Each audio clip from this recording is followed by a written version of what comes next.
The knock came at 8:14 on a Tuesday morning, 3 raps, evenly spaced, the kind a man makes when he has practiced patience for a living. Below the narrow house on Ash Street, in a cellar that smelled of sawdust and wood glue, 14-year-old Wren Vance froze with a clamp half turned in her hand. Above her head, footsteps crossed the kitchen floor. The front door opened, and on the porch stood a broad-shouldered man in a canvas work coat gone pale. At the seams, a man Nora Vance had not seen in 15 years and had spent every one of those years making sure would never have a reason to come back. She had built a quiet life on a quiet street precisely so this morning would not happen. It was happening anyway. In 5 weeks, the whole town would know what she kept beneath that house. For now, there was only the cold river light, a stranger's shadow on the welcome mat, and a sound from somewhere under the floor that made her reach back and pull the door half shut behind her. Eli Mercer had been awake since 5:30, the way he had been since 5:30 for most of his adult life. He had made his bed in the rented room above the hardware store on Front Street with the corners squared. A made bed was a small thing a man could control, and he had learned long ago to hold on to the small things. On the windowsill sat a brass plumb bob, worn smooth on one side from years of his thumb. It had belonged to a sergeant first class named Roy Tallman, and Eli kept it where the morning light could find it. He had taken the county maintenance job 6 weeks earlier. Bridges and culverts, mostly drainage. The unglamorous skeleton of a town that nobody thought about until water came up over the road and took a piece of it. The work suited him. It asked nothing of him except that he show up and pay attention, which were the only two things he had ever been reliably good at. What he had not counted on was the bridge. It was on the inspection list for that week, a covered timber footbridge over a slow elbow of the Muskingum, in a riverside park the locals called Coombs. Eli had driven out to it on his second day on the job, clipboard on the seat beside him, and he had walked the length of it with his hand trailing along the rail, and somewhere around the middle span his hand had stopped on its own. He knew this bridge. He had helped rebuild it in the spring of 2010, after the flood, when a baker named Nora ran the food tent and laughed at something he said and made him forget, for about 4 seconds, every reason he had not to laugh. He had told himself she was long gone. People left, he told himself. A woman like that did not stay where a flood had knocked her life flat. It was a story with the great convenience of letting him off the hook. Then a man at the county garage, hearing him say the name out loud, had said, "Sure, the Vance woman. She's got the bakery down on the towpath, makes a hell of a cinnamon roll sole," and Eli had stood there with a wrench in his hand and felt the floor of his certainty give way. He did not go right away. He went on a Tuesday 6 days later, after he had talked himself out of it twice. The bakery was called the Towpath, a narrow storefront with a hand-lettered sign and a bell that announced him before he was ready. The smell hit him first, cinnamon, yeast, something with apples in it. A woman behind the counter with a streak of flour on her forearm looked up, and it was not Nora. It was a younger woman with a name tag that read Della, and Eli felt both relief and a disappointment so sharp it surprised him. "Help you?" Della said. "Coffee. Black." He set 2 singles on the counter. While she poured it, an older man in a feed store cap leaned on the end of the counter and said to no one in particular, "Nora not in today." "Day off," Della said. "She's got the kids thing coming up." The man made a low sound. "Still raising that girl on her own, huh?" He said it the way people say things they believe are simply true. The way a man comments on weather. "Long time to do a thing by yourself." Della's mouth went flat. She slid the lid onto the cup harder than she needed to. "She does fine," she said, and the man shrugged and wandered toward the door, and Eli stood there holding a coffee he no longer wanted, turning over 2 words. The kid, by herself. He drank the coffee in his truck in the parking lot for a long time. Then he asked Della on his way back in for a napkin he did not need, where Nora lived these days. Della looked at him a beat too long, the way a person does when they are deciding whether they are about to make a mistake. Ash Street, she said finally. Yellow trim. You a friend of hers? Old one, Eli said, which was true and also nothing close to true. Ash Street was 4 blocks up from the river, a row of narrow houses with deep porches and old oaks whose roots had buckled the sidewalk into a slow gray wave. The yellow house was third down. Marigolds had gone leggy along the path, and the porch boards had been painted so many times the latest coat could not hide the topography underneath. Somebody took care of this place on a budget and on weekends. Eli understood that kind of care. He'd done his whole life on both. He stood at the bottom of the steps longer than made sense. A school bus groaned past 2 streets over. A dog barked and gave up.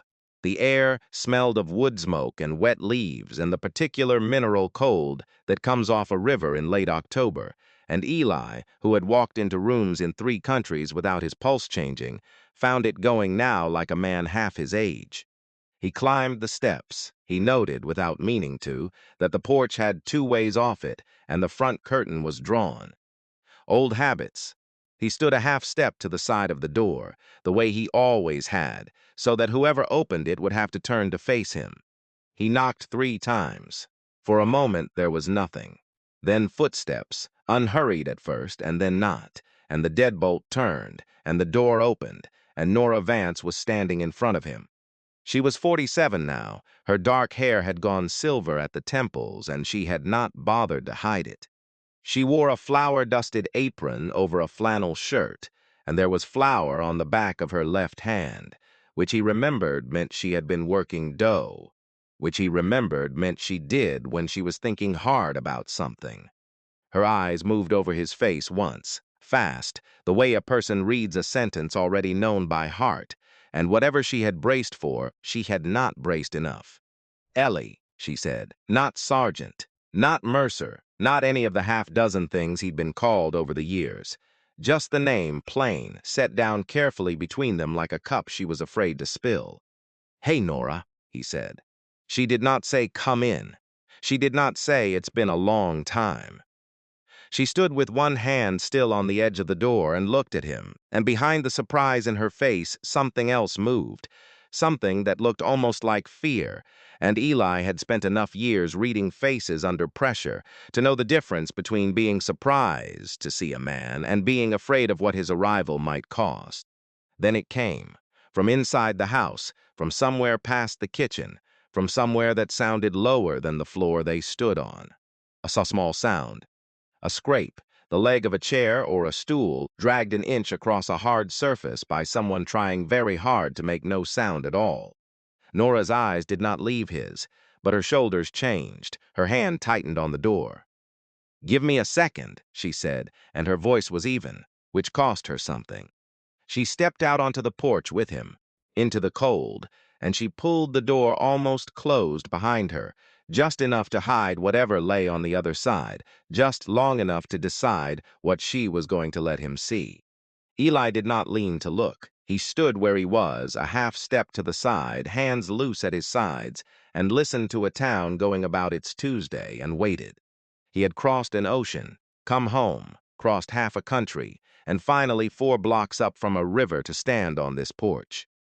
Whatever was behind that door, he had a feeling he had already waited 15 years to find it. She was gone, perhaps 30 seconds. Eli heard her voice on the other side of the door, low and level, the cadence a person uses on someone who is frightened. Not the words, just the shape of them. Then the door opened all the way, and she stepped back and said, "Come in. I'll make coffee." The house was warm and close, and smells of cinnamon laid over something older, lemon oil and old wood. He ducked under the door frame and again under a low beam and stood in the small front room, feeling the way he always felt in other people's homes. Too large, a man built for outdoor work folded into a space made for ordinary lives. A braided rug worn pale down its center, a shelf of paperbacks with cracked spines. On the wall, a framed photograph of the river, and beside the kitchen door, half hidden, a child's height marked in pencil up the door frame, a ladder of small dates climbing toward his shoulder. He did not sit until she told him to. He took the end of the couch, which complained under him, and his knees came up higher than he'd have liked.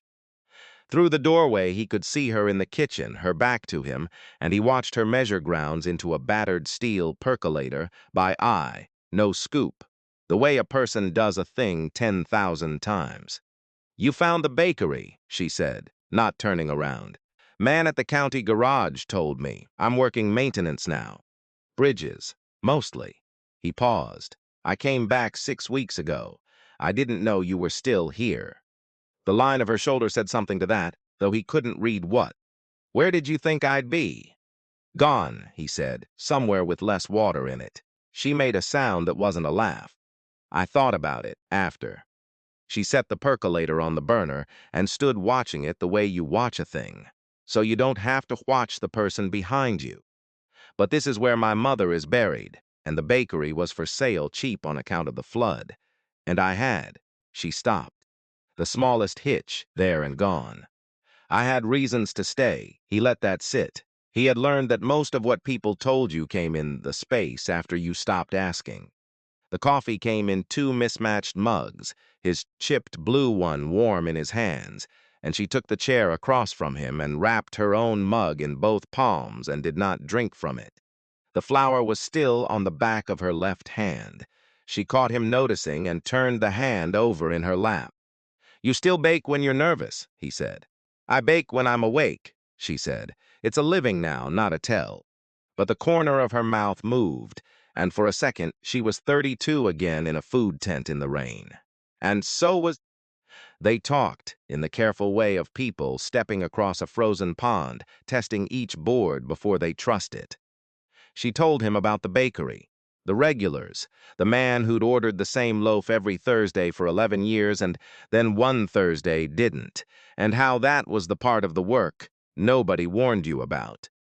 He told her about a culvert that finally drained right after a hard rain, and she watched him talk about drainage the way a person discusses something holy, and decided he had not changed as much as 15 years should have changed a man. He told her about the bridge. "Coombs Park," he said. "The covered one. It's on my list this month. I walked out on it and..." He turned the mug in his hands. "I helped build that thing. Spring of 2010.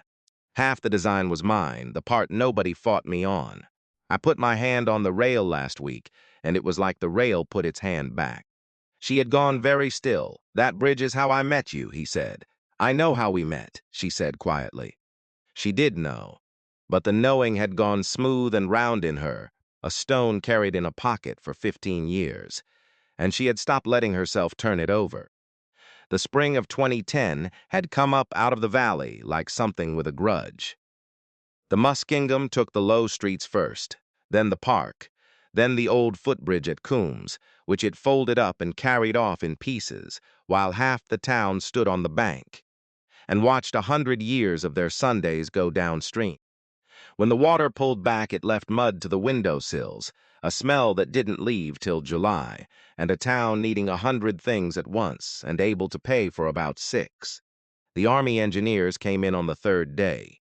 Eli Mercer among them, a staff sergeant then, 33 years old, sleeves rolled, boots ruined, running a pump crew by day and not sleeping much by night.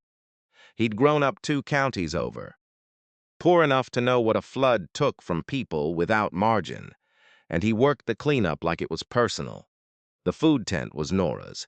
She'd lost the lease on her first bakery to the water and channeled the particular fury of a person with nothing left to lose into feeding everyone else.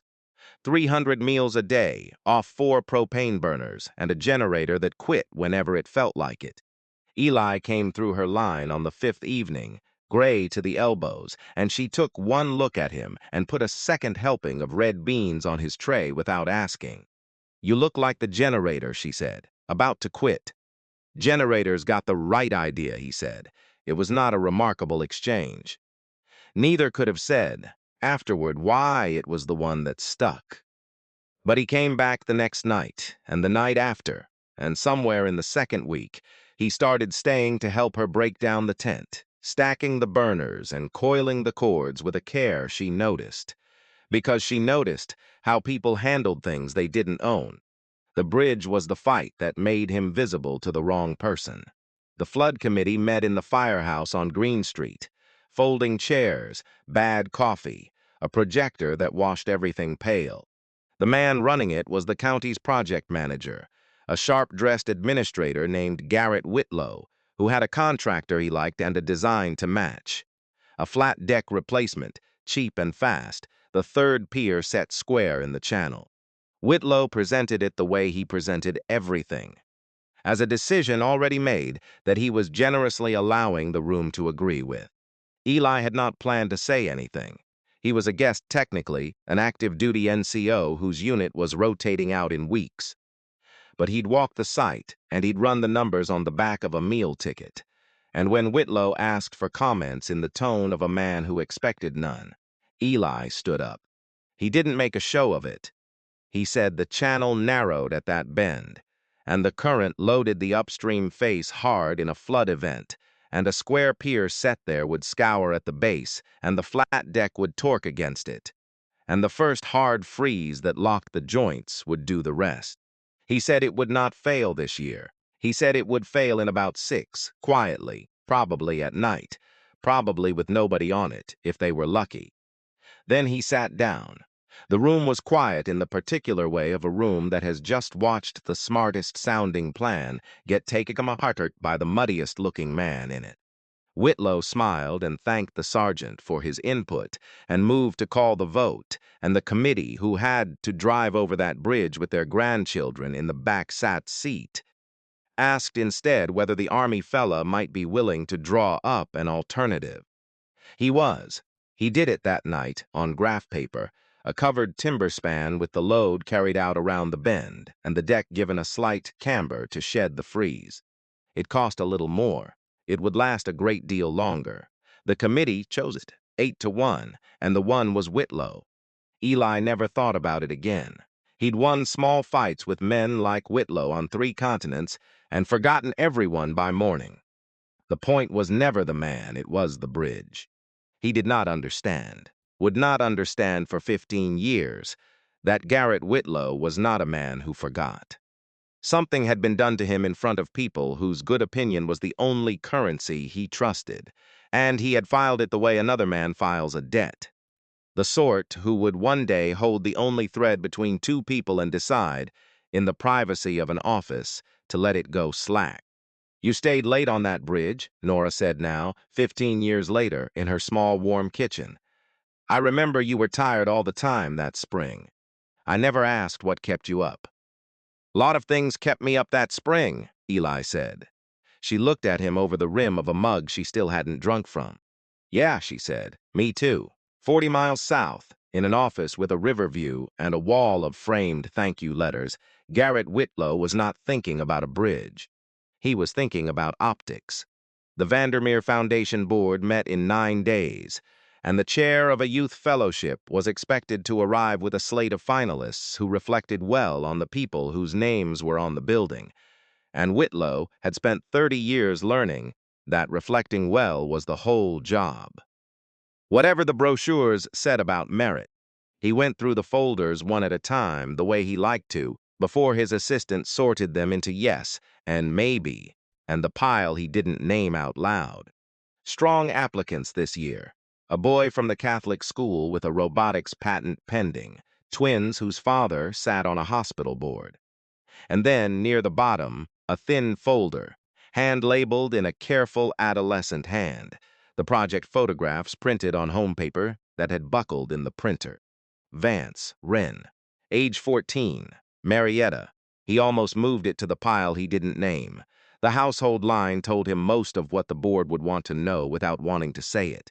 Mother, sole guardian, self-employed, and below it in the space for the father, 3 words in that same careful hand. Eli Mercer, absent. Whitlow, stop. The pen he had been turning between 2 fingers went still. The office was very quiet, the kind of quiet that has a sound to it, a hum from the building somewhere below the floor. He read the line again, though he had not misread it the first time. He had never misread anything in his life. It was the misreading of him by others that had built his career and curdled the rest of him. He knew that name. He had known it for 15 years the way you know the name of a tooth that aches in the cold. You don't say it, but it tells you when the weather is about to turn. Eli Mercer, the volunteer engineer who had stood up in the firehouse in the spring of 2010 in front of the whole flood committee and laid out in his flat, unhurried voice exactly why the design Whitlow had championed would fail at the third pier in the first hard freeze. Calm. No theatrics. He had not even seemed to enjoy it. And here, 14 years later, was a girl with that man's name in the absent slot, and her mother's name on the deed of a bakery Whitlow drove past sometimes without letting himself look. He had told himself for 15 years a clean version of the thing he had done. He had protected a project, a budget, a town's good name from a drifter in fatigues who would have left anyway. They always left. And the woman was better off not waiting. And the letters in the bottom drawer of a cabinet that had followed him through 3 offices. He kept for a reason he never quite finished explaining to himself. He looked at the girl's project photographs, a model bridge, balsa and basswood, the joinery absurdly clean for a kid working off library books.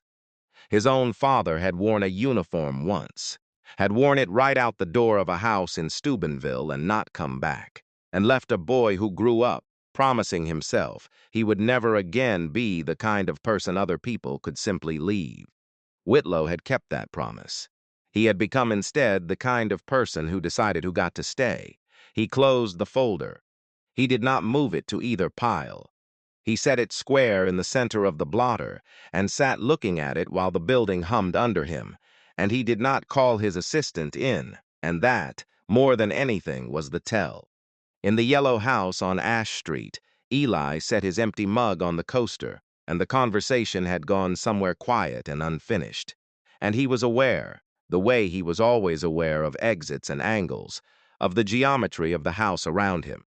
The hallway off the kitchen ran toward the rear of the house, and then, he was fairly sure, down. There were boots by the back door that were too small for Nora. Work boots.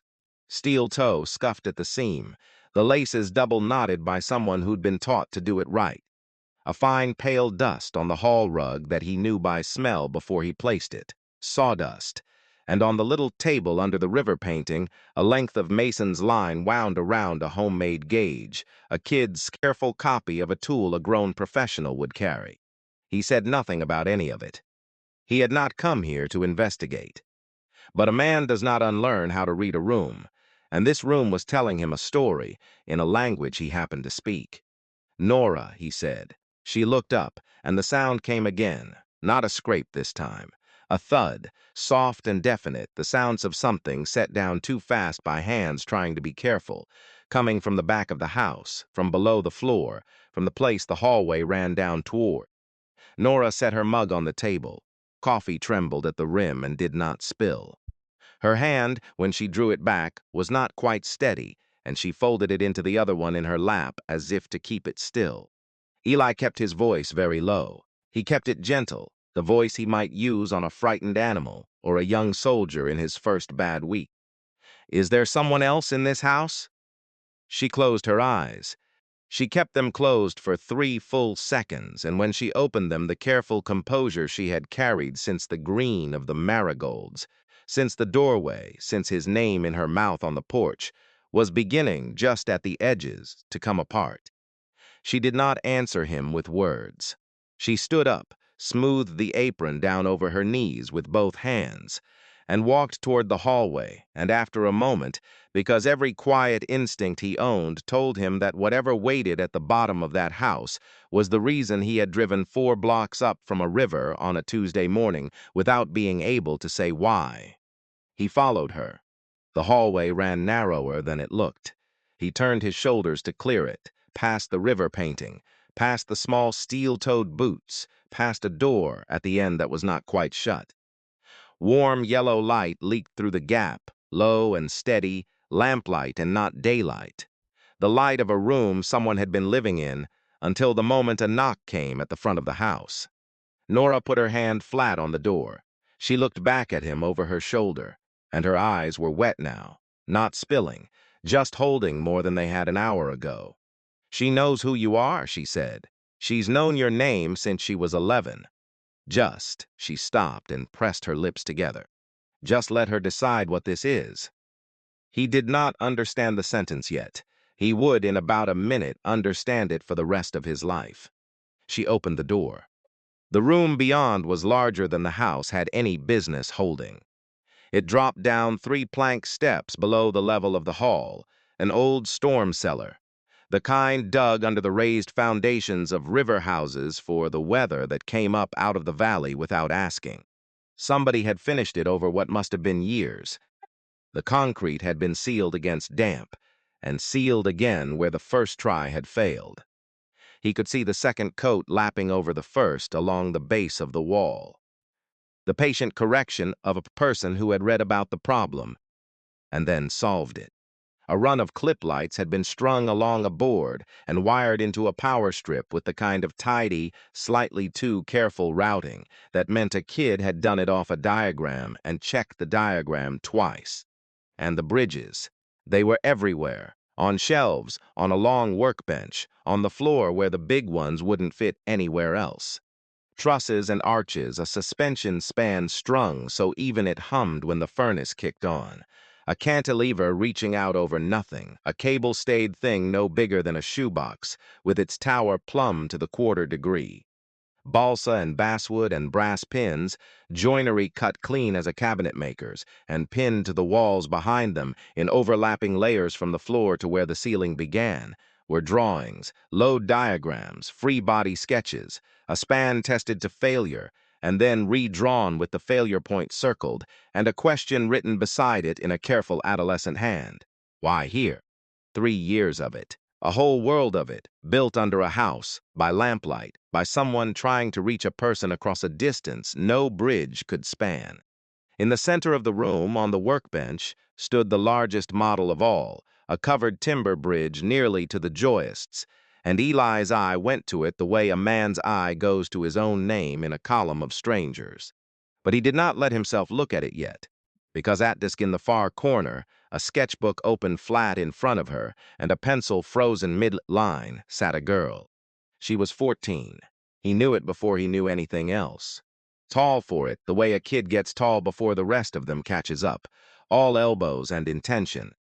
She had Nora's dark eyes, steady and direct, and she was wearing a flannel shirt 2 sizes too big with the sleeves shoved to the elbow, and her fingers, resting on either side of the open book, were stained at the tips, pencil, ink, the amber gloss of dried wood glue. She looked at him without blinking. He looked at her. The clip lights hummed. "You're standing on the load line," she said. He looked down. There was a line of blue painter's tape on the concrete at his feet, running from the base of the stairs to the workbench. "Sorry," he said, and stepped off it. "It's fine, nothing's on it." She set the pencil down, square to the edge of the book the way he set things down. "I just don't like things on it." He understood that, too. "Ren," Nora said, from the top of the steps, and her voice did the things voices do when they are carrying a weight up a hill. "This is Eli Mercer." The girl's eyes moved to her mother, then back to him, and something passed behind them that was not surprise, because she had known the name her whole remembering life, but was the specific, vertiginous thing that happens when a name built entirely out of a photograph and a story, and her own imagining turns out to have a body, and the body is too big for the room, and is standing on her load line. "I know who he is," Ren said. To him, she said evenly, "You're shorter than I drew you." "People usually say taller," he said. "I drew you 9 feet tall. I was 11. She tilted her head. "Did you come to fix it," she said, "or did you break it?" And there it was. Out of the mouth of a child, the only question that mattered, the one the adults in the room had been walking around for an hour. Eli did not answer right away, because he did not yet have the right to. He turned to Nora at the top of the steps, and he asked her the thing without asking it, the way he'd asked about exits without asking. And Nora, with the lamplight catching the silver at her temples and her 2 hands gripping the rail, answered before the question could finish forming in the air between them. "Yes," she said, "Ellie, she's yours." He sat down on the bottom step, His legs made the decision without consulting the rest of him. 49 years old, 6'4". A man who had carried other men out of places did not let everyone leave, and he sat down on a plank step in a storm cellar in Marietta, Ohio, and put his face in his enormous, calloused, capable hands, and the only sound in the room was the hum of the clip lights, and, somewhere above them, the furnace settling, and a town going about a Tuesday it would never know had happened. Nobody told him to stop. Nobody filled the quiet. The girl watched him from her desk with her mother's eyes, and she did not go to him, and she did not look away, and after a while she picked her pencil back up. Not to draw, just to have it, the way some people need a thing in their hands to get through a minute. When he lifted his face, he did not wipe it. He had spent too many years performing composure to waste any on the two people in this room who had earned the truth from him. 3 years, he said, looking at the walls. You've been down here 3 years. About 3 years. Wren stood up and crossed to the workbench, and standing put the top of her head about level with his shoulder when he rose. Mom told me about you when I was 11. She told me you were a soldier, and you built bridges, and then you were gone.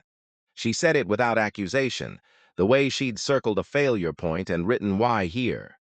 I didn't have a picture for a long time, so I built the thing you did instead. I figured if I learned how the bridges held up, I'd understand the man who. She stopped, shrugged one shoulder, the gesture so much Nora's that the breath went out of him. Anyway, I got good at it. You got good at it? He agreed. There was nothing soft in how he said it. A professional assessing a professional, and the girl heard the difference, and something in her shoulders eased a quarter inch. Somewhere in the country tonight, there is a person standing at a door they have meant to knock on for years. And if that's you, follow this story to the end, because what these two find on the other side of theirs is the whole reason it's worth the knock. There's a competition, Wren said, because it was easier to talk about the work than about the rest of it. The Vandermeer Fellowship, engineering track, my age group. 5 weeks out. She pulled a clipboard off a nail. You submit to portfolio 12 builds, and then they do it live. You present, and they load test one of yours in front of everybody until it either holds or it doesn't. A beat. I have 9 that are good, I need 12. Then you've got time, Eli said. You don't know that. I know what 9 good ones means when they're this good, he said. 3 more in 5 weeks is nothing. You've got the hard part done. The hard part was learning to see it. He nodded at the wall of failure diagrams. You already know how things fall down. Most engineers twice your age are still guessing. She looked at the walls as if seeing it through his eyes for the first time, and that brief unguarded thing crossed her face again, the look of a person handed something they had wanted too long to let themselves ask for. He reached into his coat pocket then and took out the plumb bob. He had carried it so long he no longer registered the weight of it. Brass gone, soft shined on one side from his thumb. He set it on the workbench between them. Your cable-stayed tower's a half-degree off, he said. You can chase it with a level all night and never catch it. Hang this off the top and let it settle. The string doesn't lie and it doesn't care how late it is. He showed her, holding the line, letting the bob find its own true down. Belonged to a man named Tallman. He taught me everything I know that's worth anything. He used to say, Eli's throat worked once. He used to say, build it like someone you love has to cross it. Wren took the plumb bob. She held it up, watched the brass swing and still, and her face did the thing again, briefer this time. And then she turned to the cable-stayed bridge and went to work, and she did not say thank you, because she was his daughter, and she didn't yet know that about herself. He let her work. He stood up off the step, and finally let himself walk toward the center of the room, toward the big covered bridge on the workbench, the one his eye had snagged on the moment he came down the stairs. He came around to the upstream side of it, the way he'd have walked the real thing, hand out, not quite, touching. And he stopped. He stood very still in the lamplight, looking at the model, at the line of the trusses and the set of the third pier, and the particular way she'd carried the load out over the water. And the blood went out of his face. He knew this bridge. He knew it, the way you know a face in a crowd before you know the name to put on it. The third pier, the way the load carried out over the water and gathered itself before the far abutment. The covered top with its slight, deliberate camber, a thing he'd argued for in a firehouse in 2010 against a man who wanted it flat and cheap. It was Coombs, it was his bridge, the one he'd put his hand on last week and felt the rail put its hand back. He stood there with the blood gone out of his face and did the only thing his training had ever taught him to do when the ground moved. He held still and counted what was in front of him. "Where did you get the drawings for this one?" he said. His voice came out level. It took something to keep it there. Wren glanced over from the cable-stayed tower, the plumb bob still swinging in her hand. "There aren't any. There's a photo." She crossed to a corkboard by the desk and tapped a curled snapshot pinned at one corner. "Mom had it in a shoebox. I found it not long after she told me about you. I liked the bridge, so I built it." She said it the way she said everything, plainly, a fact among facts. "It took me 4 tries. The first 3 kept failing at the same spot." Eli went to the corkboard. The photograph was 15 years old and had the soft fade of a thing handled too often. A covered timber bridge, new built, the wood still pale before weather got to it, a wide brown river behind. And on the bridge, mid-law, one hand on the rail and the other shading her eyes against the sun, stood a younger Nora, 32 and unguarded, looking at whoever held the camera the way a person looks at someone they have decided to trust. He had held that camera. "The third pier," he said. He could hear his own pulse. "You said the first 3 failed at the same spot." "Yeah." Wren came and stood beside him, looking not at the photo but at the model, frowning at it, the way she frowned at everything she'd had to beat. "The span wanted to twist right where it meets the third pier. The photo doesn't show why. It's just the outside. So I had to figure it. I added a cross brace under the deck the camera can't see and let the pier take the load at an angle instead of straight down." She shrugged the one-shouldered shrug. "It's not how it looks like it was built. But it's how it should have been built. You can't have it wanting to twist. Somebody's walking on it. A beat, almost to herself. It has to be safe for whoever crosses." Eli did not say anything for a moment, because in the spring of 2010, on the real bridge, the span had wanted to twist at the third pier. He had felt it during the load walk, a wrongness under his boots that the committee's engineer waved off, and he had gone back after dark with a flashlight and a notebook and added, against the approved plan, an extra cross brace under the deck, carrying the load to the pier at an angle instead of straight down. He had never written it up. It was the kind of quiet correction a man makes and tells no one, because the point was the bridge, not the credit. And here, 15 years later, a girl who had never seen the underside of it, working from a snapshot of the outside and the inside of her own head, had found the same flaw and built the same fix. Not because she'd read his notes. There were no notes. She'd found it the way he'd found it. Because some part of how he saw us load was sitting in her hands, and neither of them had put it there on purpose. "Wren," he said, "I need to tell you something about this bridge." She looked up. "I built it, the real one." Coombs Park, spring of 2010. He touched the model's deck, light, the way he'd touched the rail.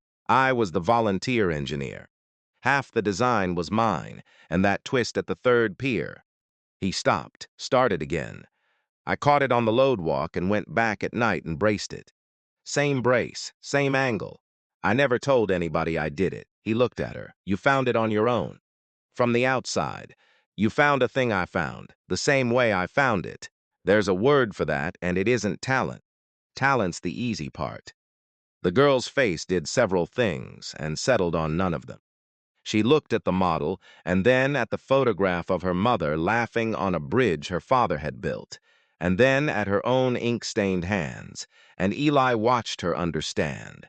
In the wordless physical way, the young understand things before they have language for them, that she had been reaching across a distance toward a man who had been standing all along, inside her own hands. It was Nora who made the sound.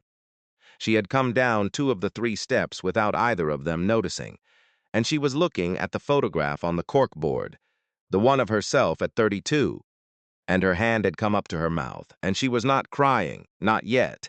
She was doing the thing that comes before crying, when the news is too big to land all at once. She was simply, completely still, the way the river goes still in the half-second before it turns over a stone. "You built that bridge," she said, not to Wren, to him. "I told you half the design was mine."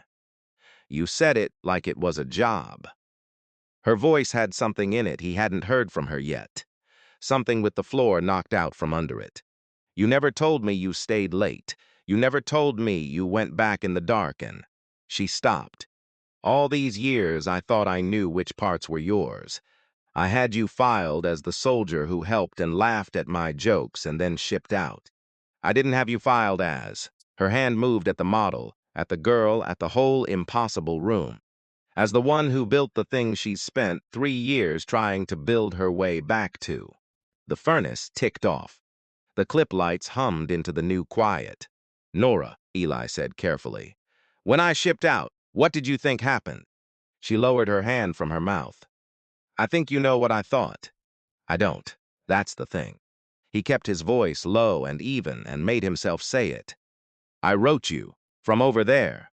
I didn't have your house. You were still at the rental. You'd told me you were moving and I never got the new address.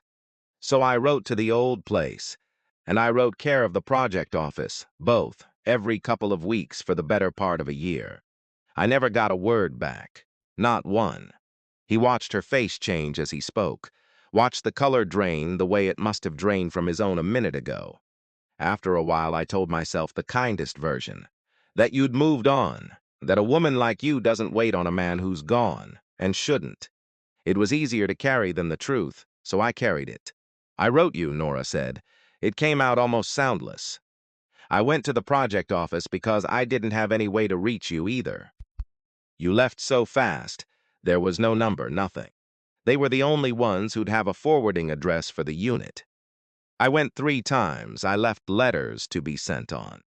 Her voice was climbing now, not in volume but in altitude, the words coming faster. "The last time I went I was." She glanced at Wren and stopped and chose the words around the girl. "I had something I needed to tell you, something that wouldn't keep. And the man at the office told me the crew was gone, and they didn't forward personal mail, and I shouldn't sit around waiting, because that kind never came back." "That kind," Eli repeated. The 2 words sat in the room like a stone. They looked at each other across 15 years and a girl and a model of a bridge, and the same understanding arrived in both of them. At the same moment, the way a load finds the weak point in a span. That they had each been told a lie shaped exactly to fit what they already feared, and that the lies had matched, and that 2 people do not get handed matching lies by accident. "Who was the man at the office?" Eli said. Nora shook her head slowly. "I don't. It was years ago. The flood project. He ran the whole thing." Her brow drew down. "Whitlow, Garrett Whitlow." Eli did not move. But something in the set of him changed, the way a still surface changes when something large turns over far beneath it. He did not say the name back. He filed it, the way he filed exits, the way he'd filed the boots and the sawdust and the mason's line. There would be a time for it. This was not the time. The time, right now, was a girl standing very quietly by a corkboard, watching her mother and father discover in real time the size of what had been taken from all 3 of them, and Eli had not come back into this family's life to make its worst hour about a name. "Later," he said, to Nora, gently. "We'll get to it. Not tonight." 40 miles south, it was already night, and Garrett Whitlow sat in his office with the building gone quiet and dark around him and the bottom drawer of the old filing cabinet open at his knee. The letters were in a rubber-banded bundle gone brittle with age, the way rubber does, cracking when he lifted them. He had moved them through 3 offices and had never once read them, and had never once thrown them away.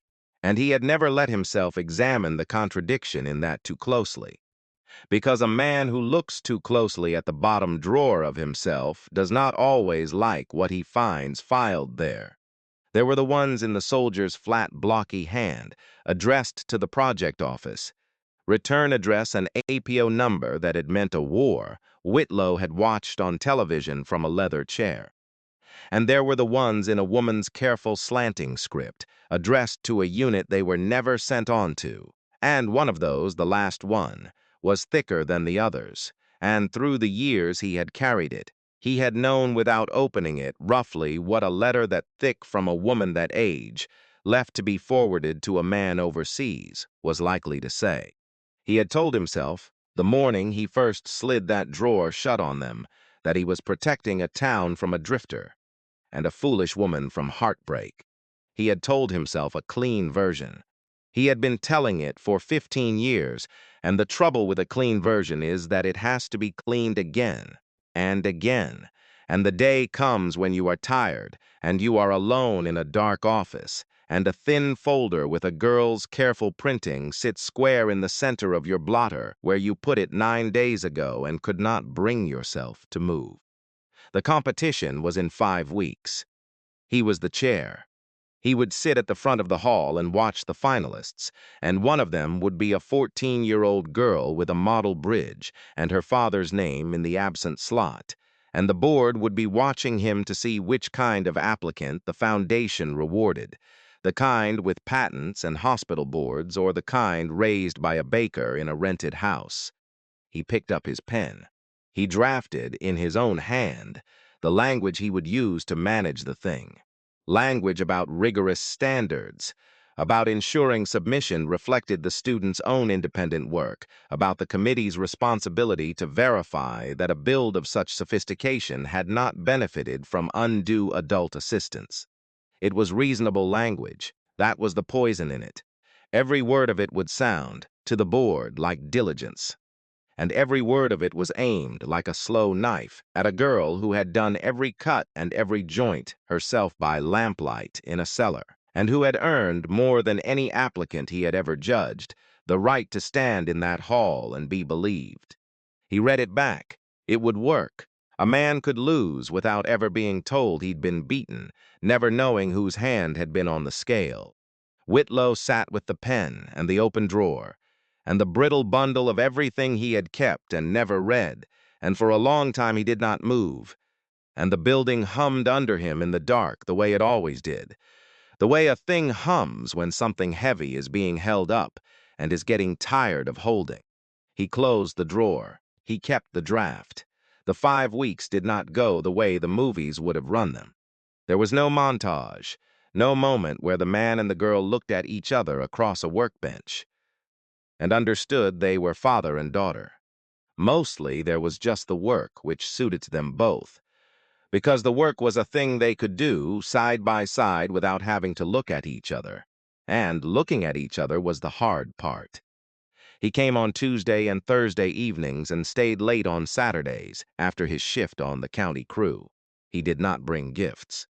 A gift would land wrong on a kid who had built her whole self out of not needing things from a man who wasn't there. So he brought himself and his hands and made himself useful in the undramatic way that earns a place in a workshop. He learned her quickly. She worked in long silences and did not like to be talked through a problem. She liked to be left alone until the exact moment she got stuck, and then she liked the help to be a question, not an answer. So he asked questions. What's the deck doing when you load it there? Where does that want to go?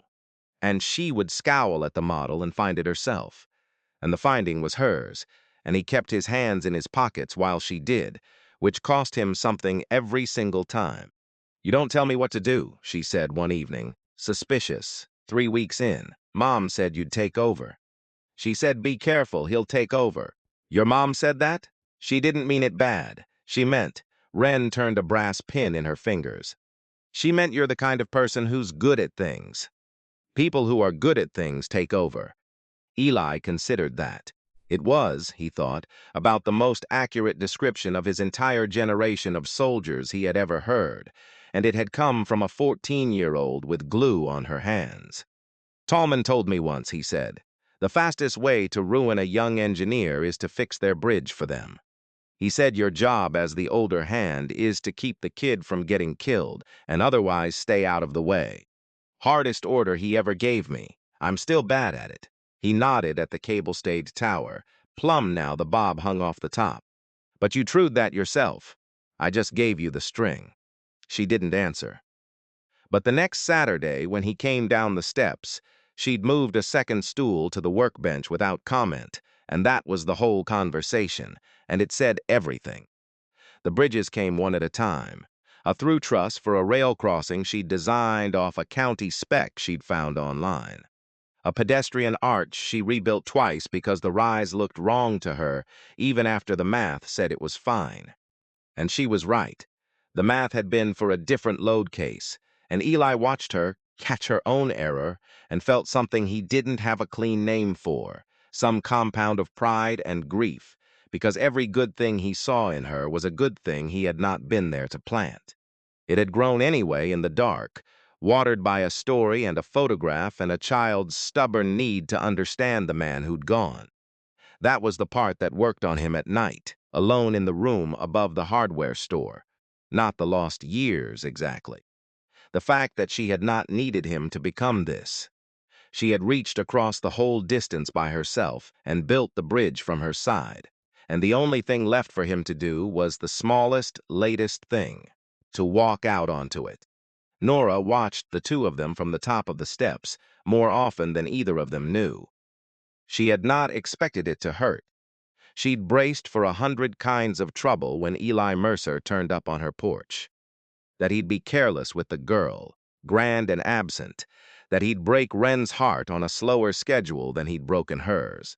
She had not braced for the simple ache of watching her daughter be happy in a way she hadn't known was missing. Because Wren had been a serious child, a watchful one, a kid who'd learned early that her mother carried something heavy and had decided, the way kids do, that the way to help was to never be a weight. And Nora, who had built a careful, sufficient, two-person life and called it enough, was learning in her own kitchen that enough and whole were not the same word, and that she had been telling herself they were for 14 years. She came down one evening with 2 mugs of cider and found them not working at all.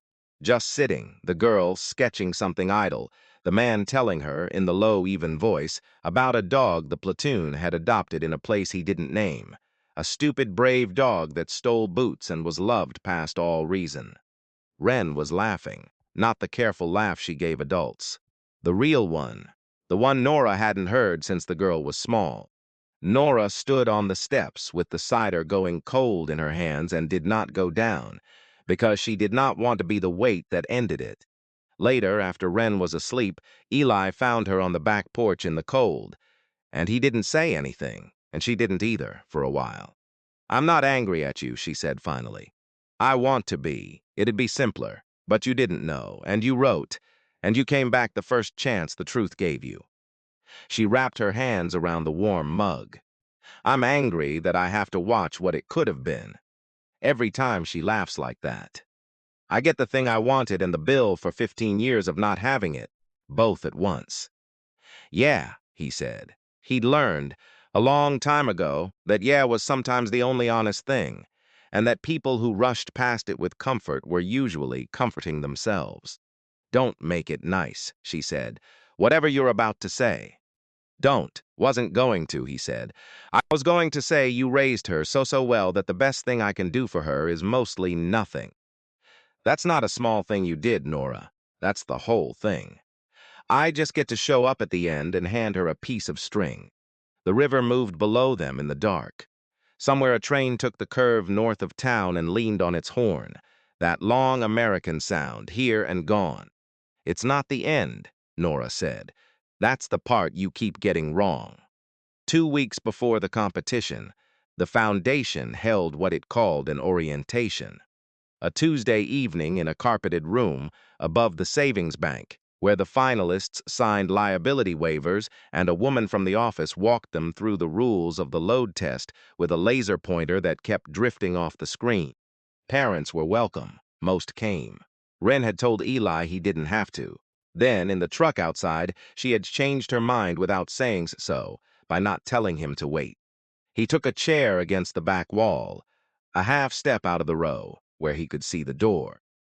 Wren sat up front with the other finalists, her notebook squared on her knee, and he watched the back of her head and the careful braid Nora had put in it that morning, and felt the particular ache of a man learning, late, how to be proud of someone in a room full of strangers. The woman with the laser pointer finished. Then the chair of the foundation came up to say a few words, and the chair of the foundation was Garrett Whitlow. Eli had a name from Nora. He had not yet had a face to hang on it. He hung it now. It took a second longer for Whitlow. He was halfway through a sentence about the foundation's standards, the same reasonable sentence he had been building his life out of.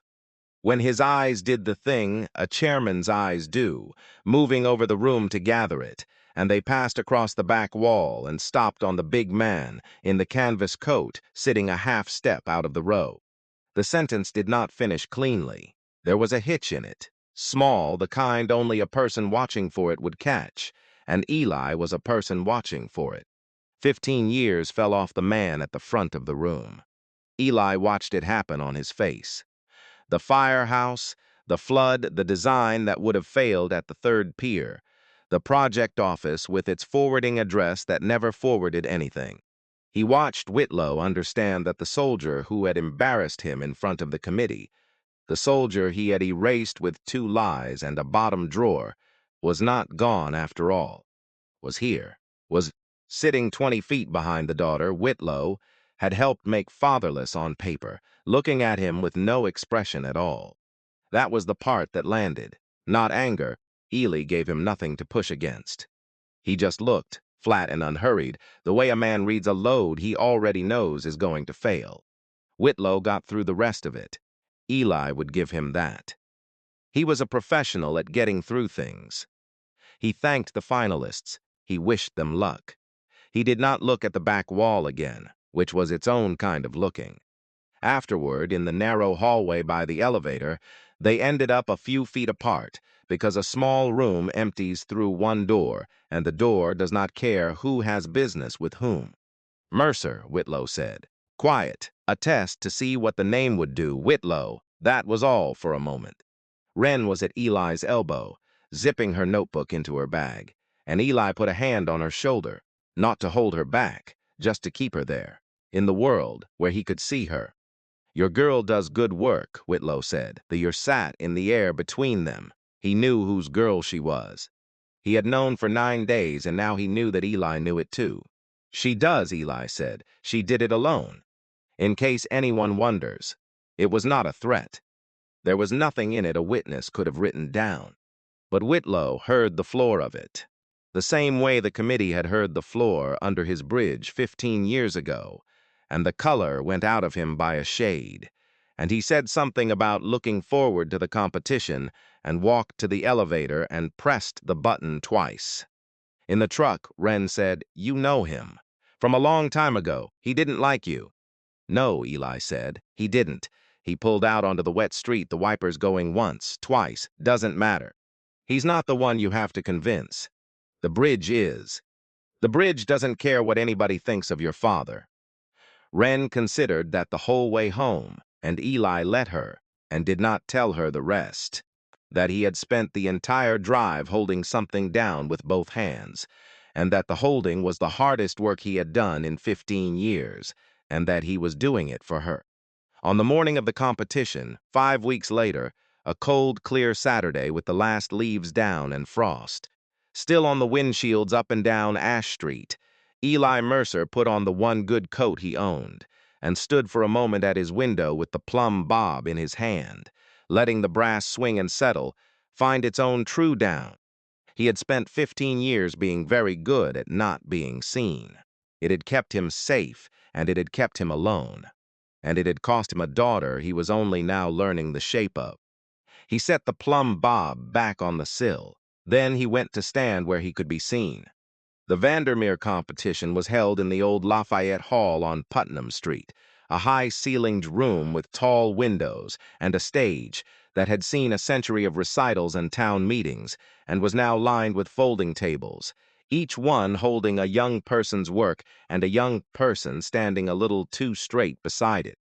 Frost steamed off the sidewalk as families came in, stamping their feet. Phones came out. A grandmother claimed a front-row seat with a thermos and the immovable authority of the old. Wren had set up at the third table. 12 builds, finished in time, the last 3 completed in 5 weeks of evenings. The covered bridge stood at the center of her display. Beside it, smaller, the cable-stayed tower, plumb now to the quarter degree, the brass bob that had trued it sitting at the model's foot like a signature. Garrett Whitlow took the chair at the center of the judge's table at 9 sharp. He had the draft in his breast pocket. He had read it again that morning over coffee he did not taste. The load test was the thing the room had come for.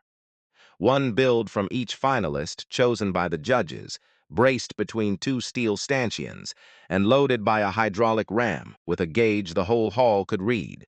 More weight and more weight until the structure either held to its rated span or came apart. The string doesn't lie, neither does a gauge. They tested the older group first, by age, which meant Wren had to sit through an hour of watching other people's bridges meet the ram before her own did. The boy from the Catholic school went third. Marcus, the program said, the robotics patent pending. A father who shook the judge's hands on the way in. His bridge was beautiful, a steel-look truss in gunmetal gray, laser-cut gussets, every member identical to the 1,000th of an inch.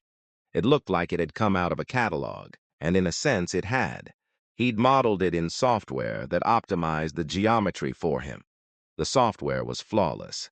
When they loaded it, the needle climbed clean to the rated span, and the structure held without a sound, and the room applauded, because it deserved to. It failed at 1.3 times the load. Not badly. A gusset let go, and the whole optimized truss unzipped in about a second, members popping in sequence the way a thing fails when every part is exactly as strong as every other and not one bit stronger. A bridge that is uniformly perfect has no idea where to fail. It just goes all at once. Wren watched it with her chin in her hand.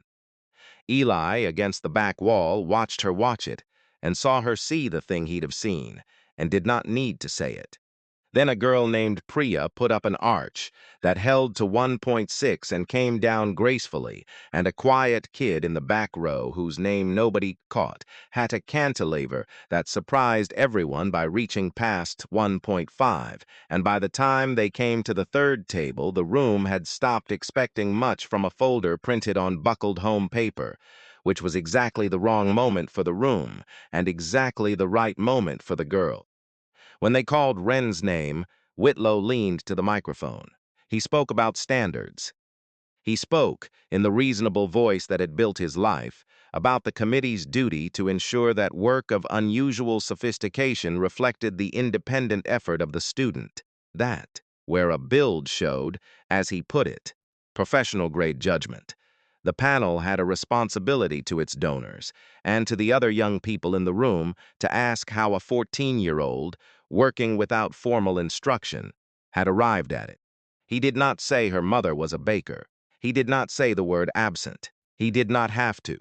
The slow knife was built so that he never had to. A murmur went through the families. Wren stood very straight beside her bridge, with her chin level and her ink-stained hands folded in front of her, and she did not look at her mother, and she did not look at Eli standing against the back wall in his one good coat where he could be seen. And Eli felt the old animal thing rise in him, the readiness, and he did not move, because the lesson of his whole life was that the load is carried best by the part built to carry it. And this load was hers. Test it, Wren said into the silence. Clear, even, 14. You can load it till it breaks. I'd rather know than wonder. They loaded it. The ram came down and the gauge climbed and the covered bridge took the weight and took more. The little camber Eli had argued for in a firehouse 15 years ago, doing exactly what camber is for, and the third pier carried its share at the angle she had braced it to carry, and the needle went past the rated span and kept going. And somewhere past twice the required load of basswood cord finally crushed at the abutment. Not at the third pier, never at the third pier. And the bridge sat down slow instead of snapping, the way a well-built thing fails when it finally does, gently, having given everything it had. The hall was quiet. Then the grandmother with the thermos started clapping, and the room came in after her. It was not the polite applause the gunmetal truss had gotten. It was the other kind, the kind that starts ragged and then finds itself, the kind a room makes when it has just watched something it did not expect, and is a half-second behind its own feeling about it. A man 2 rows back stood up without seeming to decide to. The grandmother with the thermos was saying well now to nobody. Somebody's phone, still filming, caught all of it, and would, in the small way these things travel, carry it past the doors of Lafayette Hall, to people in other towns who would watch a 14-year-old dare a panel to break her bridge and feel something they couldn't quite explain about their own unbroken doubts. Marcus, the catalog bridge boy, was clapping too. He'd come down off his folding chair and drifted toward Wren's table, the way one craftsman is pulled toward another's work, and he was looking at the broken brace under the third pier with a frown that had no envy in it, only the specific hunger of a kid who's good enough to recognize someone better. "How'd you know to do that?" he said. "The angle thing." "I didn't know," Wren said. "The first 3 twisted right there. I got tired of rebuilding it, so I asked it where it wanted to break and built it so it couldn't." Marcus took that in. "My software doesn't have a setting for where it wants to break," he said, and it came out half a complaint and half a revelation, and Wren almost smiled. "Yeah," she said, "that's the setting." She paused and added, because her father had been teaching her without either of them calling it that, "You have to imagine somebody crossing it. The software doesn't love anybody. That's the part it can't do." Across the hall, the judges were conferring in the low, urgent murmur of people, rearranging a decision they had walked in already holding. One of them, a lean, older man with engineer's reading glasses, pushed up into white hair, had come down off the dais during the test and was crouched at the wreckage of the deck, turning a section of it in his fingers. He stood up slowly. "Young lady," he said, "who taught you this joint?" "Nobody," Wren said. "I worked it out." "You worked it out." He turned the broken brace toward the light. "This is a field expedient. How you brace a span when you don't have the steel you're supposed to have, and a column of men still has to cross by morning. I spent 2 years in a combat engineer battalion and never saw it done this clean." He looked up, scanning the hall the way men of his generation scan a room for the person who'll understand them. "Who in here taught this child field bridging?" And the room, following his eyes, turned by degrees toward the big man in the plain coat standing against the back wall, who had been trying so hard not to be seen. Eli did not make a speech.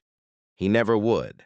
He crossed the floor with every eye on him, and he stopped at Wren's table, and he put one hand flat on the ruined deck of the bridge, the way he'd put it on the rail at Coombs, and he said to the judge quietly, so that the room had to lean in to get it, "I didn't teach her. She found it on her own, from a photograph." He paused. "I built the bridge in that photograph. The footbridge at Coombs Park in 2010. I was the volunteer engineer. The brace under the third pier is mine." He looked at his daughter. She just found it again. Same flaw, same fix. Nobody showed her. That's not assistance. That's the realest thing I've ever seen in my life. The judge looked at the brace, and at the man, and at the girl, and he nodded Zod slowly, and what he said next he said into the microphone so the whole hall and the donors and the board would have it on the record. "For the panel's notes. The applicant's work is fully independent, and it's of a standard I'd be proud to see from a graduate engineer. I'll stake my license on it." It was over after that, really, though the formalities took another hour. Garrett Whitlow did not use the draft in his breast pocket. He sat through the rest of the testing with his hands folded and his face still. And what the room took for a judge's composure was a man watching the last clean version of himself come apart in his hands. Because he had seen it, the moment the girl said, "Test it till it breaks," the moment she stood straight beside a thing she had made and dared the world to doubt it. He had seen, with a clarity 15 years of careful not looking could not hold back, a child standing alone and unprotected in a room full of people deciding whether she was worth keeping. And he knew exactly who had taught him that posture. He had stood that way himself, a long time ago, in a kitchen in Steubenville, after a man in a uniform walked out the door. He had spent his life becoming the one who decided who got to stay. And he had used it, once on this exact child, before she was even born. When the hall had mostly emptied, he found them near the back. The man, the woman, the girl packing the broken bridge into a box with the careful hands of someone who would rebuild it. He did not do it at the microphone. There was a kind of man who'd have made his confession a performance, and Whitlow had been too many kinds of man already. He took the bundle out of his coat. 15 years of letters, the rubber band replaced that morning with a new one because the old one had finally crumbled. He held it out, and his hand was not steady, and he said to Nora the only thing there was to say. These came to the project office, both directions. I never sent them on. He swallowed. Yours either. I told you he wasn't coming back. I told him you'd moved on. They weren't true. I knew they weren't true when I said them. He set the bundle in her hands because she had not moved to take it. The thick one's the last you wrote. I never opened it. I think I always knew what it said. Nora stood holding 15 years of her own handwriting and his. She did not say anything. There was nothing in her, just then, to say. She had built an entire life on a single load-bearing fact.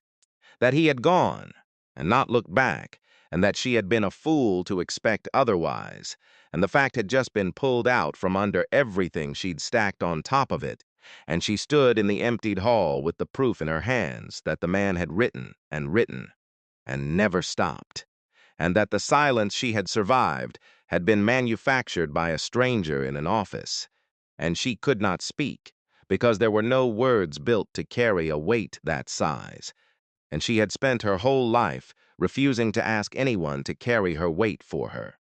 Eli put his hand against her back. Just that.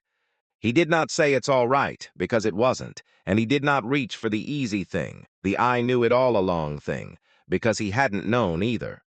He just stood beside her so that she was not standing alone with it, which was the one thing, 15 years too late and exactly on time, he could finally do. Whitlow resigned that afternoon. He did not announce it.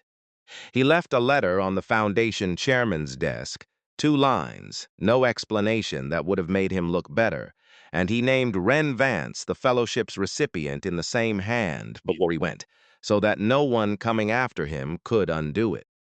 Then he drove out of Marietta, past the bakery he had spent 15 years not letting himself look at, and this time he looked. He was never, by any account, a happy man afterward. But there are kinds of justice that arrive without anyone raising a hand, and the quietest kind is when a man is finally made to live inside the truth he spent his life keeping out. The crossing opened the following spring, in a donated bay of an old machine shop down by the river, 2 blocks from the bakery. It was Eli's idea and Nora's name for it, and the town's labor that built the benches and ran the power. A free build shop for kids whose families couldn't buy them away in, saws and basswood, and a wall of donated tools, and, on the door, a small brass plate that read, simply, for Roy Talman, who'd taught a poor kid from nowhere a trade and a sentence, and the difference they could make. Eli ran the Saturday sessions. The things the service had drilled into a man, the reading of a load, the patience, the way to teach a frightened beginner to trust their own hands, had not been made for a war and left behind in one. They were made for exactly this. Half the skilled hands in that shop turned out to belong to veterans, once people thought to ask. They had been there the whole time, in the culverts, the cabs, the maintenance bays, holding the unglamorous skeleton of the town together, waiting for somebody to need what they knew. Wren took the fellowship in the fall, came home weekends, and was insufferable about it in the specific way of a kid who has found her people. And she kept the plumb bob on her own windowsill now, where the morning light could find it. On a clear, cold Saturday near the end of that first October back, Eli and Wren walked out to the footbridge at Coombs Park to do the annual inspection together, clipboard between them, the river running slow and brown below, and the mist just lifting off it the way it does when the sun finally clears the trees. He showed her how to read the deck for the wrongness underfoot that a gauge can't catch. She found the third pier on her own and put her hand on the rail and stood there a while, feeling for it. "It's holding," she said. "It's holding," he agreed. They didn't say the rest of it. They were both the kind who didn't. But Eli stood on the bridge he had built and walked away from, and had been led back across by a girl who'd built it again in the dark without knowing whose hands she'd inherited. And he thought, the way a man thinks a thing he'll never say out loud, that some bridges a person builds, and some he only finds his way back to, and the trick of a life is learning which is which, before the river takes the chance away. The mist lifted. The river kept on, and the two of them turned and walked back the way they'd come, in step without trying, the way people do when they've finally got the same ground under them. He used to believe the years a person loses are simply gone. He doesn't anymore. He has seen what a kid can build in a cellar out of a photograph and a held breath, and he has learned, late and for good, that love does not need a person present to keep its shape, only someone willing, at last, to cross the distance back. The bridge was always going to be there. The trick was being brave enough to walk it.